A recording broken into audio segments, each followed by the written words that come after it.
moving into our fueling your body with purpose next. This is all about eating with intention for fuel, recovery, satisfaction, and understanding how food serves your body and helps you make better choices as an athlete. So first, we're going to talk about food having a job.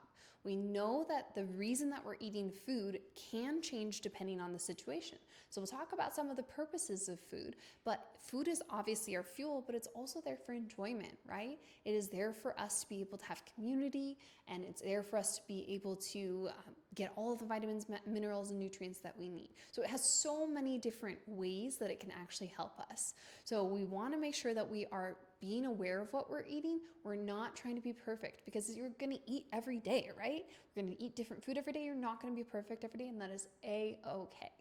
So when you understand the food's purpose, you can make more intentional choices, you can fuel your performance more effectively, and you can start to enjoy food without guilt. That is one of the most important things that I teach.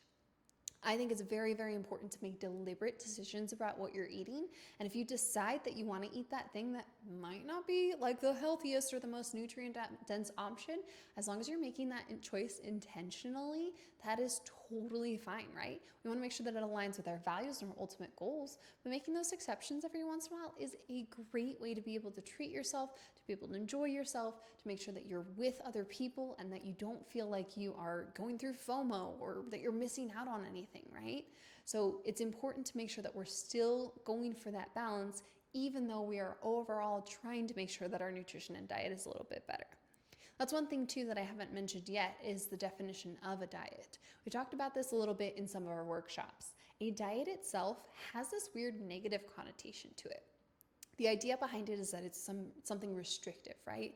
That we're pulling something away, that we're trying not to eat something. But realistically speaking, the definition of a diet is simply what a person eats. So when I say diet or when I say your nutrition, I literally mean what you're putting in your mouth. It does not matter the positive or the negative. We're not judging that, right? We're just making more informed decisions. So carbs, as we talked about, one of the great things about carbs is that they are a really good fuel system for your brain, for your body. Carbs equal energy. This is the fastest way for you to be able to get energy. And so when you're eating carbs, we want to make sure that if we are maybe doing an intense workout, that we actually have carbs in our body already, or at least recover with carbs to make sure that we are supporting those muscles and that we're not going to get super exhausted from the activity that we're doing. We already talked about how it helps with your brain. It is the primary source and the primary fuel for your brain. So it helps support your focus and your decision making. The last part is, again, that recovery piece, helping all of those muscles, replenishing your glycogen stores after exercise. Super important to make sure that you're recovering well so that you actually can train hard when you're ready to train. As we talked about with protein, it is the building blocks of our muscles. It helps with muscle maintenance and growth, it helps with recovery, acceleration, and it helps you stay fuller. So these are all pieces that we've touched a little bit on, but again, thinking about protein as being one of the biggest players when it comes to your repair, your recovery, and your maintenance.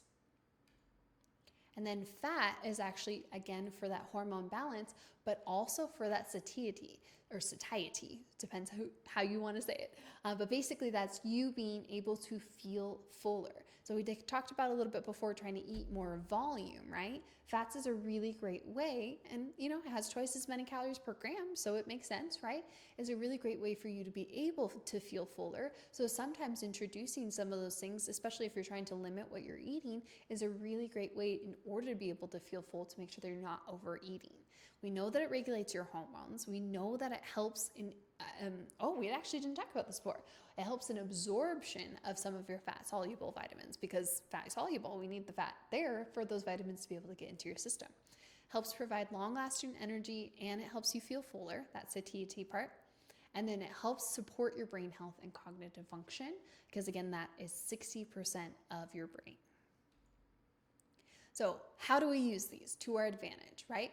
When we are, like I talked about with the carbs, about to work out, say that we are going to go lifting or running or whatever the case is, we don't want to necessarily eat right before you're about to go. So there's two different parts of your system that are working kind of in turns. They kind of take turns, right?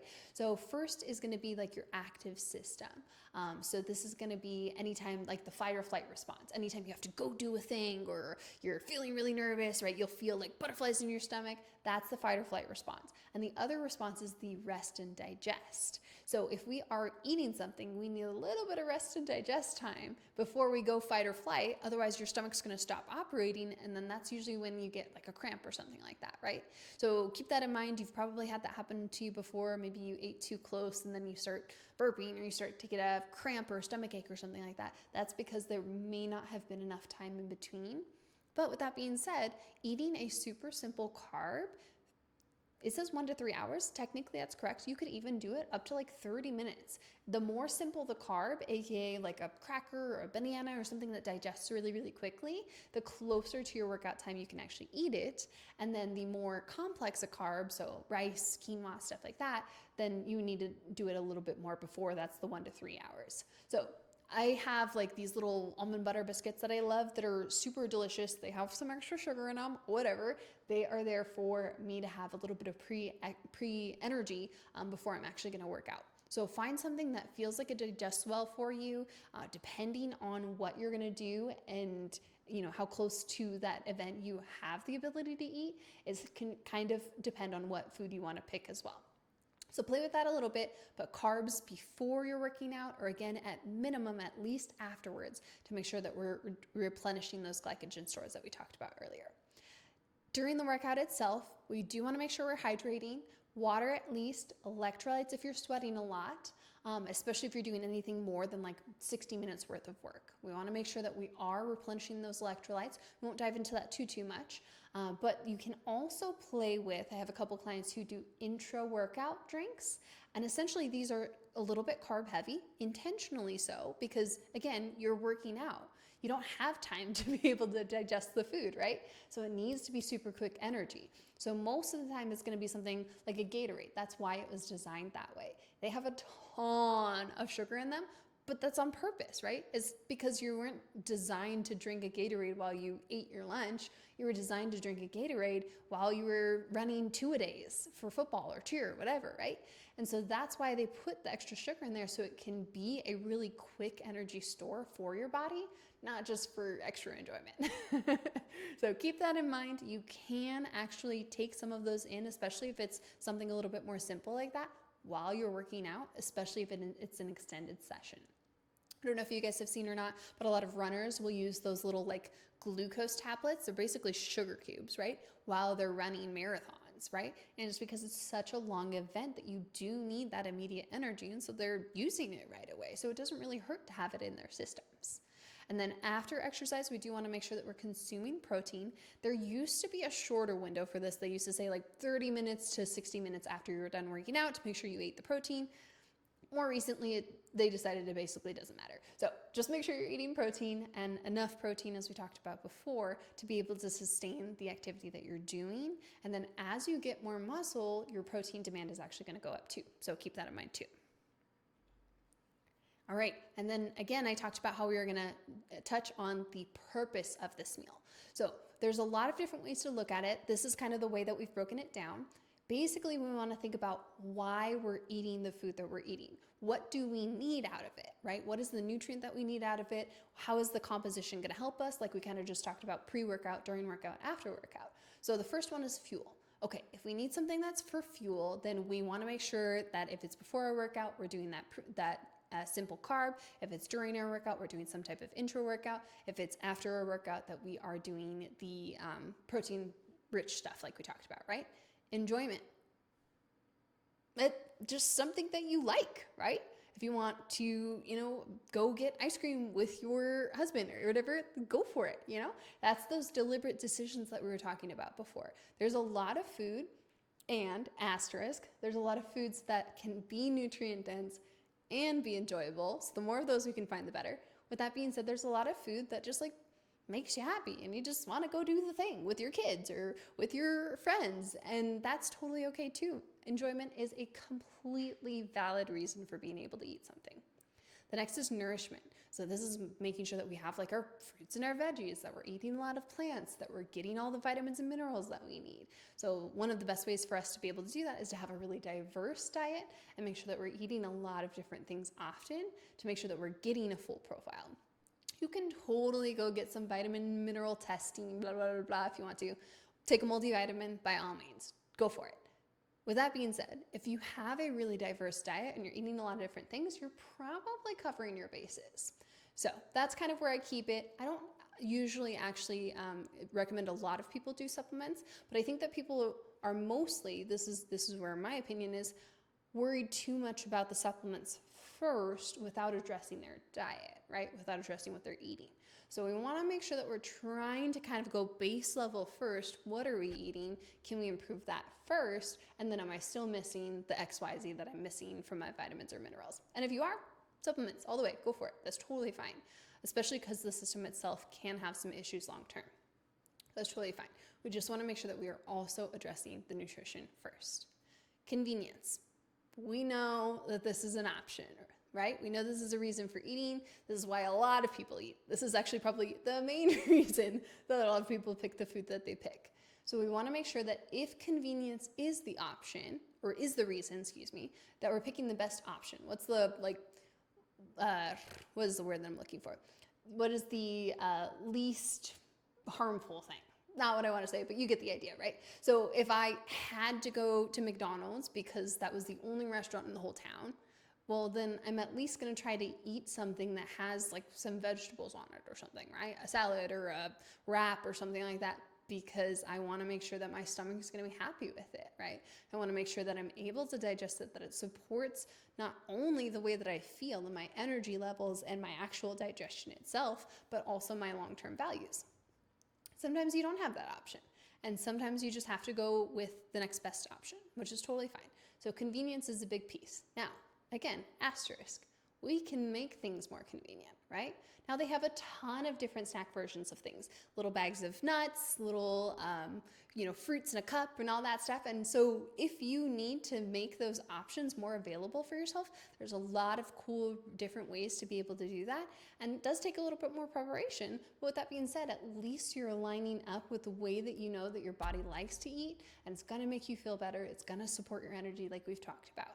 So convenience, make it practical, pick the best option that you can. The last is the connection piece. So this kind of goes with enjoyment. But if you want to go out to dinner with your friends and you want to eat out with them, go eat out with them. That's totally fine, right? And we probably don't want to eat out like 7 days a week. And if you do, try to pick some better options. With that being said, who cares? Every once in a while, not that big of a deal, right? So as we're picking all of these things, and I think I mentioned it a little bit later, but I just want to make sure I mention it now, we really want to think like, try to do better or pick better options about 80% of the time.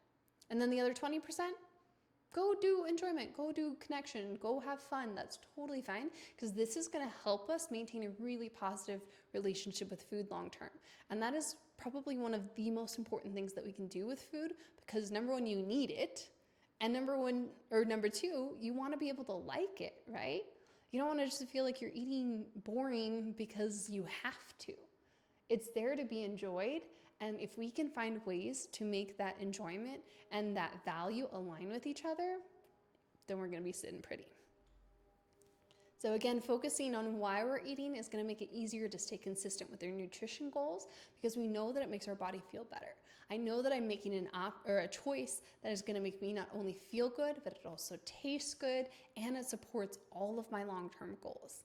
Making choices that align with your performance needs so that you have better energy when you have to go do the thing, and then avoiding guilt around those food decisions like we just talked about. Developing a healthier relationship with eating and helping develop better intuition for your body's needs. If you start to give your body what it actually needs, what it actually wants, it's going to start to realize, oh, this is what makes me feel better, right? This is what makes me feel good. I'm going to keep that in mind. I'm going to remember that, so that next time I go reach for the McDonald's, I realize that it made me feel really crappy last time, and I'm not going to be as apt to be able to pick that, right? And that's what we want to start noticing, is those interactions that our body has with the food that we're eating. And again, focusing more on the purpose not on being perfect. It is not about being perfect. It's about doing what you want or doing what you know you should do maybe 80% of the time, and then giving ourselves a little forgiveness to make sure that we're still enjoying food and that we're having fun. For performance and for your life, this helps, like we said, with our athletic performance, carbs during stamina, intense practices, intense competitions, intense workouts. Protein helps to support your muscle recovery after strenuous training, but it also helps with your brain, right? Academic and work success, making sure that you have good focus, good cognitive function, and then eating consistently to make sure that you're not crashing, and eating the right things to make sure that you're not crashing throughout the day. That's going to be a huge piece too. So our last thing, again, revisiting purpose over perfection. Every single meal is an opportunity to give your body what it needs. No guilt. Listen to your body. Start to pay attention to those hunger cues and how those different foods make you feel. Try to be flexible. Adapt your nutrition approach based on the training demands and your life circumstances. What do you need to do and how do you need to support that activity? And then find what works for you. Again, nutrition is not a one-size-fits-all. Every person is going to be slightly different. So start to see how your body responds to these so that you can make the best choices for yourself.